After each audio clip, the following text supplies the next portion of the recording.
Tengo un catalejo, con él la luna se ve, Marte se ve, hasta Plutón se ve, pero el meñique del pie. ¿Qué tal? ¿Cómo están? Bienvenidas y bienvenidos a una nueva emisión de Catalejo, como siempre, por esta casa, por el diario digital Conclusión, por Televisión Regional, acercando la realidad para poder profundizarla, como siempre hacemos, con distintos debates medulares. ¿Cómo te va, Cecilia? ¿Cómo andás? Bien, muy bien, Alejandro. Mucho. Intentando un poco esto, acercar la realidad, como bien decís, y debatir, también, complejizarla, ¿no? repensar. Todas estas situaciones son las que tratamos de hacer cada semana. Exactamente. Hoy vamos a estar, digamos, escudriñando, tratando de complejizar el debate sobre el lawfare, que se escucha mucho, para algunos es una construcción ficticia para generar impunidad, para otros que nos apoyamos en lo empírico y vemos lo que viene sucediendo en Latinoamérica, ¿no? Con esto de lo que aparece primero en los medios, después aparece con carpetazos infundados en muchas oportunidades y un avance contra la política explícita. Sí, ¿no? Un anglicismo que quizás suena lejano, ¿no? Hasta en otro idioma, pero que tiene que ver mucho con este contexto y con Latinoamérica y con Argentina más todavía. Sin duda, entonces por eso vamos a presentar la temática. Dale. Guerra jurídica, esa es la traducción de la palabra inglesa lawfare, creada para referirse al ataque contra oponentes utilizando indebidamente los procedimientos legales para dar apariencia de legalidad. Esto abarca una serie de fenómenos político-institucionales que tienen como consecuencia la vulneración de los dispositivos institucionales que buscan amparar al sistema de justicia de un funcionamiento arbitrario y desregulado, en particular en lo que hace a su posible utilización como sistema de persecución política, entre otros objetivos a delimitar con la investigación. En Latinoamérica, la persecución a distintos líderes y lideresas ha consolidado una peligrosa manera de atentar contra la democracia en lo que algunos denominan el Plan Cóndor 2.0. El rol de los medios de comunicación dominantes y una justicia adicta a la agenda que impulsa el poder económico vuelve a acorralar el sistema democrático y las instituciones. Hoy en Catalejo, lawfare, guerra judicial y mediática. Muy bien, estamos regresando en lawfare. Lo presentamos, lo ubicamos un poquito en contexto y es por eso que hemos convocado a una abogada, que es Candela De Marchi, para poder trabajar sobre esta temática desde el lado legal, desde el lado jurídico, en esta diáspora de justicia que se arma, una consolidación de un partido judicial por un lado, una Corte Suprema que estuvo acá en la ciudad de Rosario, ¿no? Con una parafernalia divina, pero para la foto. En donde no hay sentencia, pero ya se habla de indulto, digamos, hay como... Sí, es una cosa increíble. Es tremendo lo que estamos viviendo. Totalmente. Bueno, Candela, bienvenida, muchas gracias por tu tiempo. No, muchas gracias a ustedes y un gusto poder compartir esto con ustedes y trabajar sobre esta temática en los medios de comunicación, porque una pata del lawfare es ni más ni menos que los medios de comunicación, obviamente que enfocados hegemónicamente, no como ustedes que trabajan con un medio más alternativo y no poniéndole mucho aguante a eso. Sin duda. La verdad que un poco, traigo esto porque el lawfare es necesario un poco conceptualizarlo desde tres patas, digamos, una judicial y otra mediática y claramente otra política. Yo creo que el lawfare entra cuando del otro lado, ¿no? Si se quiere, en la Constitución argentina, de los bandos políticos, por así llamarlo, las opciones políticas, desde el otro lado no hay una idea de una profundización sobre la política misma, entonces empieza a tratar de intentar judicializar la política, básicamente con un único fin, que es el aniquilamiento del enemigo de enfrente, ¿no? Claro. Ya sea de un lado o del otro lado, esto sí. no tiene que ver específicamente con uno, pero sí lo que podemos ver en Argentina y en Latinoamérica en general como un fenómeno generalizado es que todos los líderes y lideresas populares que han intentado ampliar derechos, lo han hecho, han luchado contra poderes hegemónicos y oligarquías ya consolidadas en cada uno de los países, han ampliado derechos a la mayoría de la sociedad. Eso ha levantado que en todos los lugares, ¿no? Lo que pasó en Bolivia, con Lugo en Paraguay, lo que pasó con Lula, lo que pasó con la misma Dilma Rousseff, que fue sacada de su cargo como presidenta bajo un impeachment, y después cómo, digamos, ¿no? Las supuestas fuerzas aliadas que estaban también dentro del gobierno de Dilma le dieron vuelta el rostro. Y que se relaciona con jueces y un aparato judicial bastante vetusto, de una familia judicial también, ¿no? Porque no nos olvidemos que el Poder Judicial es uno de los poderes menos democráticos que tiene el Estado, al menos argentino.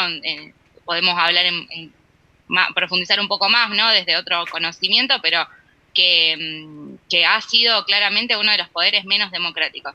Primero porque, bueno, no es la ciudadanía la que los elige, sino que, digamos, a los cargos funcionarios, a las funcionarias del Poder Judicial, sino que son elegidos, sí, con un acuerdo también del Poder Legislativo, pero en definitiva de una terna que surge a punta de partida del Consejo de la Magistratura, que le da, ¿no?, una cuestión un poco más, si se quiere, más debatida, más política, donde también se puede... se involucra la ciudadanía. En un momento se había pensado que los consejeros de la magistratura sean elegidos popularmente, y eso no sucedió. De hecho, cuando se amplió la composición del Consejo de la Magistratura, fue el fallo que hace poco salió, 12 años después, de la Corte Suprema de Justicia, declarando inconstitucional una ley 10 años después, cuando se quiso ampliar, digamos, y lo más loco de esto, ¿no?, es que esta acción, o lo más ridículo, más que uno dice, bueno, esto jurídicamente es terrible, es que esa acción de inconstitucionalidad que fue llevada adelante por el Colegio de Abogadas y Abogados de Capital Federal. Y los colegios de abogadas y abogados en todos lados son elegidos entre sus mismos representantes, pero muchos de esos representantes responden o tienen intereses políticos, que es completamente correcto y está perfecto, con algunos partidos políticos. Digo, el Colegio de Abogados y Abogadas de Capital Federal sabemos hoy que es una facción de lo que hoy llamaríamos a nivel nacional opositora, digamos. Muchas de esas personas responden políticamente a Juntos por el Cambio, al PRO. Y en Rosario, que es nuestra ciudad, por ejemplo, es una facción que se unió parte del radicalismo socialismo con Juntos por el Cambio y el PRO. Y que no está mal tampoco, digo, ¿no? Son elecciones que se llevan adelante democráticas, donde las abogadas y abogados elegimos a quienes nos van a representar. Pero no tenemos que obviar que todos somos sujetos políticos y tenemos intereses políticos. Ahora, cuando la política se viene a meter en esas decisiones que tienen que garantizar, personas que tienen que, o sea, eso es una garantía constitucional, que un juez, una jueza sea imparcial, independiente e imparcial. Digo, yo con esto no, o sea, Faroni dice el sexo de los ángeles, un poco hablando de que parece que los jueces son asexuados, claro, sí, que no piensan nada, que viven en otro mundo. Bueno, un poco eso también se intenta. Sí, de hecho, no está tan errado. En otro mundo viven muchos de los jueces, y ni que hablar la Corte Suprema, nada más alejado de la realidad, y con lo último de Rosenkranz diciendo que donde hay un derecho, una necesidad, no puede haber un derecho. No, muy explícito todo. Me parece interesante, si podemos hacerlo, si está bueno que vos lo lleves adelante, poder explicarle a las personas, porque no todas entienden el concepto del lawfare, ¿no? Porque es una palabra que suena, pero no sé si la mayoría de las personas la llegan a comprender. Bien, es un anglicismo, como bien se decía, law de guerra, law de ley y fair de guerra. Claro. Se empieza, para hacer también un contexto histórico que también es un poco importante, arranca, en realidad lo acuñan un militar chino al término, y después Estados Unidos lo toma a los fines de empezar a utilizar la justicia, en realidad la ley, a los fines de intereses para la guerra. Cuando Estados Unidos empieza a tomar intervenciones, que lo hizo siempre, pero empieza a tomar intervenciones en Oriente y Medio Oriente, diciendo, bueno, quién era terrorista, quién no, por qué se intervenía un país y qué no, empieza a utilizar el derecho como forma de justificación de esas mismas intervenciones. Claro. Entonces, ¿qué te dicen? Bueno, yo intervengo en tu país porque vos sos un terrorista o porque vos no garantizás la seguridad mundial. Pero con eso intervengo en tu política interna, obviamente por otros intereses económicos, petróleo, digamos, en ese sentido. Y ahora se lo vuelve a acuñar en Latinoamérica para definir específicamente es la persecución judicial a través de la justicia, mediante también, en Latinoamérica se da con esta característica, mediante los medios masivos de comunicación, ya sea inventando noticias falsas o también mediante hacer lugar a estas a operaciones judiciales Claro. que se vienen haciendo. Entonces, si yo todo el tiempo tengo, o sea, cada uno puede tener lo que nosotros nos gusta hacer hincapié, o a mí me gusta hacer hincapié con esto, es que hoy lo estamos viendo con el caso específicamente de Cristina, pero cualquiera en cualquier momento puede ser cualquier de nosotros. ¿Por qué? Porque uno instala la idea de un enemigo común, que es el culpable de todo. De todos los Entonces, males. hoy Cristina, claro, de todos los males. Cristina es culpable de la corrupción, Cristina es culpable de la pobreza, Cristina es culpable de que le robaron el celular a alguien en la esquina de la casa. Cristina es culpable de todo. Por cualquier cosa es Cristina, y todas las personas que siguen a Cristina son todos culpables de tal o cual cosa. Entonces, lo que se busca generar en América Latina se da con esta característica. Primero, que tenés una pata mediática muy fuerte que se da precisamente, al menos en Argentina, y en los países latinoamericanos también. En Brasil le pasó lo mismo, una gran concentración de los medios de comunicación en pocas manos. Y por otro lado, que esa generación de la idea de un enemigo común como culpable de todos los males es a los fines del aniquilamiento político. Claro. Porque cuando lo vemos en América Latina en general... No le ha salido bien. Líderes, Hay que decirlo que no le ha salido bien. No. Más allá de sacarse el gusto de poder apresar a algunos líderes populares, no le salió bien porque han generado un efecto boomerang que han retroalimentado el potencial de lo que es el PP en Brasil, de lo que fue... Claro, pero Lula que ha tenido que pagar con años de cárcel. Pero claro, absolutamente. Claro. No pudo despedir el resto de su nieto. Hay un montón de Exactamente. cuestiones que la verdad han sido verdaderamente perversos, ni hablar de Bolivia. Nos quedaba Correa también en Ecuador. Exacto. Y bueno, claramente lo que se ve acá. Quería cerrar algo porque te interrumpí. Sí. Sí, a punta de partida lo que ustedes decían, dos cosas. Primero, bueno, acá en Argentina también Héctor Timerman, canciller de la Exacto, Argentina, que sí. murió También. sin poder recibir un tratamiento médico en el exterior, violaron cualquier tipo de derechos humanos fundamentales. Y cuando tenemos un prófugo como Pepín Rodríguez Simón, que está Sin en el duda. Uruguay, que todavía no sabemos qué pasó, y que usó además los fueros parlamentarios del Parla Sur.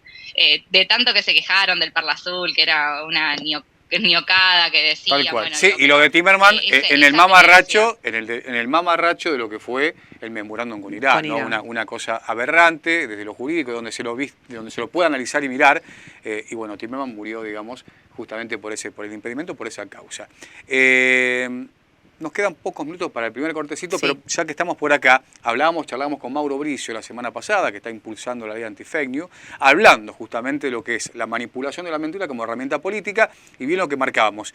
En este ataque de sentido que se ve de manera constante, ¿no?, al sentido común y la generación de un enemigo monstruoso por sobre otros que quedarían, digamos, en la tabla, como una tabla periódica, como en inferioridad de condiciones para, digamos, batallar en la corrupción. La corrupción es transversal. Todo eso sabemos, pero también tenemos la certeza que los únicos que pagan son aquellos que militan en partidos o en construcciones populares.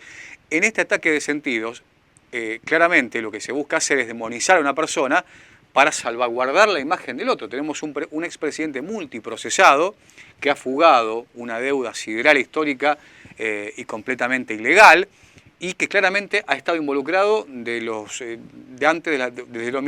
milicos, vamos a ponerle el nombre, en adelante en muchísimas cuestiones de estatización de deuda, pero no Correo. no se habla de eso, ¿no? Entonces digo, no solamente para aniquilar políticamente a un enemigo que es poderoso, sino también como para salvarle la ropa a lo que acá venimos trabajando y considerando una verdadera runfla que tanto mal le ha hecho históricamente al país, ¿no? Sí, tal cual. Eso que ustedes ahí aprecian, esta cuestión de poner en la balanza, ¿no?, a uno por arriba y otro por abajo, que lo hace la justicia, ¿no?, con la Claro. balanza de tratar de equilibrar. En este caso, claramente se utiliza la justicia a los fines, y no a la justicia en general, porque también hay que hablar Claro. de esto, digamos, ¿no? No todas las personas que integran hoy en día Claro. el Poder Judicial son personas que practican el lawfare. Hay muchas personas, esto lo mismo que pasó en la dictadura, digamos, ¿no? Muchas personas que se quedaban con expedientes para después hablar con las familias de personas desaparecidas o detenidas forzosamente. Bueno, creo que hay un montón de personas que luchan todo el tiempo por generar lo que se llama la reforma judicial. Pero sí, crear este enemigo político viene a decir quién es el que está bien o el correcto, y bueno, no, lo demás es un invento, nos olvidamos. Y aparte, la utilización de la cuestión mediática también tiene que ver que cuántas veces escuchamos o en qué medios escuchamos nosotros, la gran mayoría de las personas, que Macri está procesado, Claro. que Macri tiene las causas que tiene. Que Iguacel, Es más, que sale también a brindar clases de ética, está procesado por el soterramiento del Sarmiento, digamos. Hay Pepín muchos Rodríguez personajes, Simón. Zubik, que sale también con su gran bandera de la ética, ha compartido la mesa judicial también, ¿no? Y no desconocía la figura de Pepín Rodríguez Simón, un prófugo del que nadie habla porque no conviene, y hay un cerco mediático que es pavoroso. Por eso yo siempre sostengo, más allá del lineamiento ideológico, hay una cuestión que tiene que ver con la ética y de aquellos que se precien de bien nacidos, ¿no? Me parece que todo está sobre la mesa y es muy claro. Sí, sin duda. Si te parece, Ale, vamos Dale. a hacer la primera pausa. Y volvemos. Dale. Dale. Tengo un catalejo, con él la luna se ve, Marte se ve, hasta Plutón se ve. Pero el 6, 5, 4, 3, 2, 1 y 6. Son solo 6 pasitos, 15. 6, 5, 4, 3, 2, 1, 15. Son solo 6 pasitos. A la suerte hay que ayudarla. Con el Kini estás a 6 pasos de tus sueños. ¿Qué esperás para cumplirlos? 6, 5, 4, 3, 2, 1, 15. Muy bien, estamos de regreso debatiendo, analizando más que nada el tema del lawfare. Reitero, para algunos una inexistencia, algo que no existe, que lo toman los corruptos para defenderse y acusar al Poder Judicial, y después está la realidad, que es extremadamente pavorosa, que algunos no quieren ver. Sí, ¿no? creo que es importante también lo que decía Candela, el hecho de que no todos los que trabajan en el Poder Judicial están de la misma manera, como no todos los periodistas y periodistas somos realizadores de fake news, ¿no? Entonces, bueno, creo que O eso... operamos, ¿no? Operamos en, Claro. en cierto sentido. Pero en torno a lo que decías en la última pregunta, ¿no? En esta cuestión de, bueno, el alegato, este alegato fuera de lugar, la defensa de Cristina, este indulto sin la sentencia, digo, ante tanto caos judicial... La renuncia al indulto. La en lugar de renuncia, Cristina. claro, o sea, ya como que sucedió todo, cuando todavía aún no sucedió nada. En todo este contexto y este marco, ¿crees que es posible a corto plazo una reforma judicial concreta? Yo creo que nos lo debemos profundamente la reforma judicial, y no solamente para Cristina o para que Cristina ahora tenga un juicio justo, porque es cierto esto, Cristina no merece el indulto, Cristina merece justicia. Claro. Y tener justicia como una persona que está siendo actualmente investigada, está procesada, digamos, que va a llevar adelante un juicio, merece tener las garantías constitucionales que Claro. tenemos todas y todos los ciudadanos, y que digamos, nacieron en la Revolución Francesa aquellas garantías, ¿no? Y era ponerle un límite al Estado, un freno, con esa intención nacieron. Yo creo que hay pequeñas acciones que van transformando la justicia, ¿no? Hoy en día creo que el movimiento feminista vino un poco a romper con ciertas estructuras y a tratar de, bueno, poner la balanza un poco más del lado de las mujeres, o entender o introducir un poco la perspectiva de género. Pero si a corto plazo va a ser muy difícil si nosotros no seguimos sin discutir la democratización de la justicia. Yo creo que la democratización de la justicia es un punto, un fenómeno esencial y necesario, primero para que todas las personas y todas y todos los ciudadanos y ciudadanos tengan una garantía de que van a ser respetados sus derechos, y porque creo necesariamente también que la justicia se llene de trabajadoras y de trabajadores, Claro. y de personas hijas de trabajadoras y trabajadores, no porque los trabajadores y trabajadoras judiciales no lo sean, Claro. sino porque esta cuestión de la familia judicial Totalmente. hace a veces que se pierdan cuestiones esenciales o se viva a lo que parezca una realidad paralela, y parece que nada los toca, que nada está bien, que nunca van a ser, nunca, que viven en otra ciudad, en otra realidad, que nunca les va a pasar nada, y no, digamos, no dejan de ser ciudadanas y ciudadanos que conforman parte de un Estado que tiene la posibilidad de marcar la política también, porque no nos olvidemos que cuando la Corte declara inconstitucional una ley, si bien es para el caso concreto, dice algo. Digamos, la Corte Suprema de Justicia de la Nación no deja de ser un órgano político, nos guste o no nos guste, digamos, y tiene que serlo porque para eso está. Pero cuando la Corte dice esto es constitucional, esto es inconstitucional, o sobre algo dice algo, digamos, cuando la Corte del 2x1 dijo lo dijo en algún sentido. Bueno, ahí salió a la calle la gente y la Corte tuvo que darse vuelta atrás. Cuando la Corte dice que la indemnización por derechos por un despido sin justa causa tiene un tope hasta acá. Le dice algo a los trabajadores y a las trabajadoras. Digamos, no hay que tomar como inocente las palabras de quienes resuelven, porque en definitiva están marcando el lineamiento político. Digamos, la ley de medios no pudo ser aplicada en parte contra uno de los grandes medios de comunicación que tenemos en la Argentina, porque la Corte lo declaró inconstitucional para ese caso en concreto. Después tuvimos un gobierno que puso un decreto, como es el de Mauricio Macri, que el gobierno actual no lo dio vuelta atrás a ese decreto, pero que eso, digamos, son cosas importantes, pero la justicia le marca y le dice, incluso da recomendaciones tanto al Poder Ejecutivo como al Poder Legislativo de qué tiene que ir haciendo. Entonces, si nosotros sacamos hoy en día una ley, para ampliar derechos, es casi como el veto presidencial, digamos, cuando se saca una ley y te lo veta el Poder Ejecutivo, pero cuando se aplica una ley y después te la declara inconstitucional el Poder Judicial, juega un rol importante, porque en definitiva no se pueden aplicar políticas públicas que no son materias judiciables, eso también es importante. Hoy lo que estamos viviendo es que se está judicializando la política. Entonces eso es un problema. Muy peligroso. Vemos a muchos sectores de la oposición más descarnada, hablamos de Arieto, de Bullrich, que incluso empezaron ya a tomar cartas de lo que esbozó en la última conferencia obligada que hizo Cristina Fernández de Kirchner con datos concretos, empezaron a criticar a Luciani, ¿no? Como que le faltaban algunos papeles, como que empiezan a separarse, ¿no? de lo que fue el alegato de un fiscal que hizo o pudo, digamos, alegar con lo que tenía, con lo que le dieron, porque toda la impresión de que nos queda, aquellos que analizamos medianamente la realidad, es que es una causa aparte de Armada, con falta de nombres, con un proceso que hay que darlo para bajar la candidatura de Cristina en un momento álgido del país y que claramente ahora comienzan a distanciarse de Luciani. En todo esto me parece que lo marcabas recién, lo que fue en su momento el 2x1. Las calles siguen siendo el lugar, ¿no? Donde el gran campo popular, los sectores por ahí más perjudicados u olvidados, salen a responder y a contraatacar, por ejemplo, un avance del partido judicial, un avance de la derecha más recalcitrante que tiene este país. También, no solamente la derecha más recalcitrante, sino algunos sectores progresistas o por ahí no tan de derecha, pero que le cierra esta idea de que Cristina vaya presa, ¿no?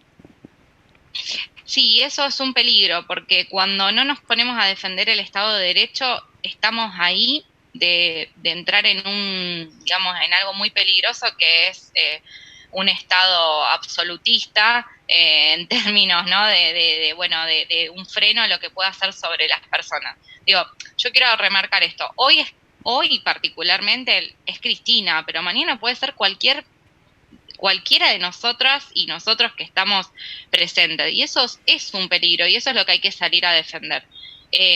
Claramente que algunas personas tendrán una cuestión personal con la figura de Cristina en cuanto a su militancia, y eso está perfecto. Pero también hay que salir a las calles y creo que es importante que todas las personas salgan a decir, bueno, más allá de la culpabilidad o no que pueda llegar a tener Cristina o que le quieran hacer esto, lo importante es que haya un juicio justo, y en un juicio donde los testimonios fueron tomados son extractos de otros juicios, en donde claramente se le quemaron los papeles porque claro, fueron los mismos informes de los ingenieros que hicieron toda la cuestión de la concesión y lo de vialidad. Dijeron, mira, acá no hubo sobreprecio ni nada, donde se pudo constatar que era, es una gran mentira el alegato que lleva adelante el fiscal Luciani, y es peligroso. Es peligroso porque uno, para declarar la culpabilidad de una persona, tiene que demostrar con elementos fehacientes que está involucrada en eso. Entonces, hace poco yo siempre hago referencia a una película que es argentina, es un documental, Ratty Horror Show. Terrible. Es un caso muy conocido emblemático de la Argentina. Y bueno, es esto, es violar completamente las garantías constitucionales y armar una causa a medida a Augusto y a Piacere de los órganos de investigación, que en este caso es la Fiscalía y ni más ni menos que a través de la policía. La policía, que sabemos en muchos casos que está relacionada a hechos de violencia institucional, porque lamentablemente es la misma policía que sigue bajo normas de la dictadura militar. Totalmente, que se autogobierna. Para Exacto. tener en cuenta, se autogobierna, lo vemos en nuestra ciudad con todo lo que pasa a diario. Tenemos también en Santa Fe un gran caso de lawfare, que fue lo que le pasó a una abogada de derechos humanos. Digo, volvemos sobre lo mismo, son personas que empiezan a involucrarse, a ir en contra de poderes concentrados y reales y que manejan economías delictivas o que manejan la economía, digamos, en profundidad, que terminan haciendo esto. Y también, digo, nosotros sufrimos una dictadura militar que hasta el día de hoy estamos pagando las consecuencias, porque hay muchísimas personas desaparecidas, porque todavía sigue habiendo familiares de personas muertas y desaparecidas, porque hay familiares que no encuentran los cuerpos hasta el día de hoy, donde se cometieron atrocidades y se cometió bajo un gobierno de facto, además, para tenerlo en cuenta, tomaron el poder. Y sin embargo, volver a la lucha de las madres y las abuelas de Plaza de Mayo, que rondaron todos los días pidiendo por sus hijas, por sus hijos, por sus nietas, por sus nietos, y jamás quisieron hacer un juicio armado a Augusto y a Piacere. Pedían juicio y castigo. Totalmente. Juicio bajo las normas de la ley, bajo un código de procedimientos, con las debidas garantías constitucionales. Es más, tenemos personas que fueron genocidas, terroristas de Estado, con todo lo que hicieron, que cometieron delitos internacionales, del derecho internacional humanitario, que están hoy en sus casas con prisión preventiva, porque la ley se lo permite. Totalmente. Y no está mal que se lo permita, ¿no? Porque con esto no quiero decir eso, estamos diciendo, sí, el lugar común para un genocida es la cárcel, pero si esa persona tiene un problema de salud y debe estar en su domicilio, respetando la prisión domiciliaria, cabe en la generalidad, generalidad, tiene que estar ahí, claro. Para eso está la Constitución Nacional y para eso están las leyes. Tal cual. Las garantías constitucionales son el dique de contención lógico. Y el avance del Estado, porque si no, nos pueden hacer lo que quieran con nosotros. ¿Te queda algo final?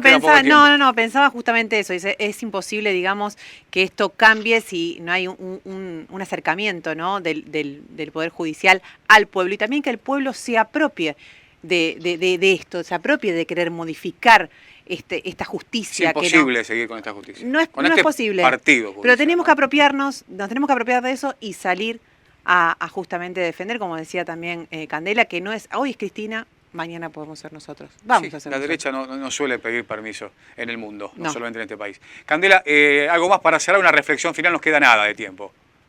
No, nada, agradecerles, importante que esto lo hablemos, que lo pensemos, porque es un contexto latinoamericano y de la Argentina propia también, que es muy peligrosa para seguir manteniendo un Estado de Derecho, y creo que todos estamos de acuerdo, digamos, dentro de las reglas políticas también y democráticas, que el Estado de Derecho es algo que nos merecemos para vivir tranquilos, en paz, con solidaridad, todas y todos los habitantes, y seguir defendiendo eso y la democracia por sobre todas las cosas. Candela, muchas gracias por tu tiempo. Gracias. No, gracias a ustedes. Un fuerte abrazo. Nos vemos. Candela de Marchi, abogada, estuvo con nosotros analizando, Sí, muy explicando un interesante. poquito lo que tiene que ver con el lawfare. Poder pensar, clarísimo todo, sí, ¿no? sí, a sin seguir duda. reflexionando. Sí, y no va a ser el primer programa, es el primer programa de lawfare, pero va Vamos a seguir. a continuar. Sí, claramente. No hay que dar todo por cierto lo que llega ya masticado de los grandes medios, ¿no? Sin Esto es duda. muy claro. A veces te dicen que la gallina es multicolor y a veces la gallina la tenés en tus manos y es blanca, pero por ahí te cierra más eso porque viene también de una profundización del odio, pero esto tiene que ver y pasa por otro lado. Las mayorías estamos a disposición, ¿no? Estos Exacto. poderes. Ojo porque, como se decía cuando éramos chicos, no hay que escupir para arriba. Exactamente. Nos reencontramos la semana que viene. Dale. Estuvo Fabián Arias, como siempre, en todo lo que tiene que ver con las cámaras, con luces, sonido. Y Hernán Cabrera en edición. Hasta la semana próxima. Chau, Gracias. chau. Chau. Tengo un catalejo, con él la luna se ve, Marte se ve, hasta Plutón se ve,